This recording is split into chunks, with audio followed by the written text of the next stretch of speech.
Cristiano Ronaldo world famous Portuguese footballer தன்னோட வாழ்க்கையின் இளமை காலங்களில் வறுமையின் கோரப்பிடியில் அகப்பட்டு மிகவும் கடினமான வாழ்க்கையை வாழ்ந்தவர்.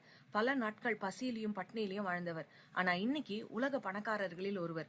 ஃபுட்பால் பிளேயர் ஆன பிறகு கொஞ்சம் கொஞ்சமா பேரும் புகழும் செல்வமும் பெற்று இன்னைக்கு இந்த இடத்துல இருக்கார். ஒரு முறை அவர் தன்னுடைய குடும்பத்தின் வசதிக்காக ஒரு பிரைவேட் ஜெட் வாங்கறதுக்கு முற்பட்டார். 60 மில்லியன் யூரோஸ் மதிப்புள்ளது. ப்ராசஸ் எல்லாம் முடிஞ்சு அடுத்த நாள் காலையில அதை வாங்குறதுக்கான அக்ரிமெண்ட்ல அவர் சைன் பண்ணணும். அன்னைக்கு ராத்திரி ரொனால்டோ அவங்க அம்மா கிட்ட தான் அடுத்த நாள் ஜெட் வாங்க போற விஷயத்த சொல்றாரு. அம்மா ரொம்ப சந்தோஷப்பட்டாங்க. அப்படியே ரொனால்டோவும் அவங்களோட அம்மாவும் அவர்கள் இளமை காலத்துல மடேரால வாழ்ந்துகிட்டு இருந்த அந்த வாழ்க்கையை பத்தி பேசிக்கிட்டு இருக்கும் பொழுது அம்மா எதேச்சியா தன்னுடைய குழந்தை பருவத்தை பத்தி பேசினாங்க. எப்படி அவங்க 10 கிலோமீட்டர் தூரத்துல இருந்த தன்னோட ஸ்கூலுக்கு தினமும் நடந்தே போய் படிச்சுட்டு வந்தாங்கன்னு.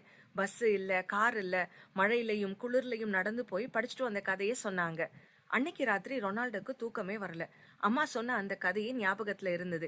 அடுத்த நாள் காலையில ரொனால்டோ அந்த ஜெட் வாங்குறதுக்கான கான்ட்ராக்ட் பேப்பர்ஸை பார்த்தாரு. அவருக்கு ரொம்ப வெறுமையா இருந்தது.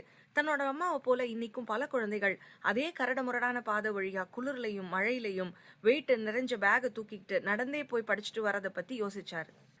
உடனே அவர் ஜெட் வாங்கணுங்கிற தன்னோட முடிவை கைவிட்டுட்டு அந்த பணத்துல 100 ஸ்கூல் பஸ்ஸஸ போர்ச்சுகல்ல இருக்கிற பல கிராமங்களுக்கு வாங்கி கொடுத்தாரு. முதல் நாள் அந்த பள்ளி குழந்தைகள் எல்லாம் அந்த பஸ்ஸை பார்த்த போது அவங்க முகத்துல இருந்த சந்தோஷத்தையும் சிரிப்பையும் அவங்க பண்ண ஆரவாரத்தையும் பார்த்தேன். பல பேரண்ட்ஸ் தங்களோட பிள்ளைகள் பஸ்ல போறத பார்த்து கண்ணீர் விட்டு அழுததை பார்த்தேன். டீச்சர்ஸ் எல்லாம் என்னை தேங்க் பண்ணிக்கிட்டே இருந்தாங்க. ஆனா இது எல்லாத்த காட்டிலும் என்னை மிகவும் உடைச்ச தருணம் என்னன்னா, இந்த விஷயத்த நான் என் அம்மாக்கு போன்ல சொன்ன போது சில நிமிட மௌனத்துக்கு பிறகு என் அம்மா சொன்னாங்க, கிறிஸ்டியானோ, நீ எங்க இருந்து வந்தேங்கிறத இன்னைக்கு வரைக்கும் மறக்காம இருக்கிற, எனக்கு ரொம்ப சந்தோஷமா இருக்குன்னு சொன்னாங்க. அந்த வார்த்தை பல பிரைவேட் ஜெட்டு வாங்குறத விட எனக்கு ரொம்ப பெருசுன்னு ரொனால்டோ ஒரு பேட்டியில சொன்னாரு. ரொனால்டோ தன் வாழ்க்கையில ஏழ்மையிலையும் கஷ்டத்திலையும் இருந்ததால தான் அவரால் அடுத்தவங்களுடைய கஷ்டத்தையும் வேதனையும் புரிஞ்சுக்க முடிஞ்சது.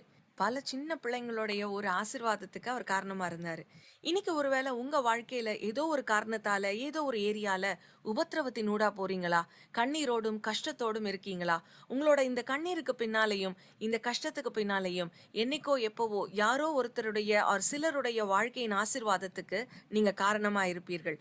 இந்த உபத்திரவத்தை பொறுமையோடு சகித்து நிச்சயம் கடந்து வருவீர்கள். நிச்சயம் பலருக்கு ஆசீர்வாதமா இருப்பீர்கள். நம்புங்கள்.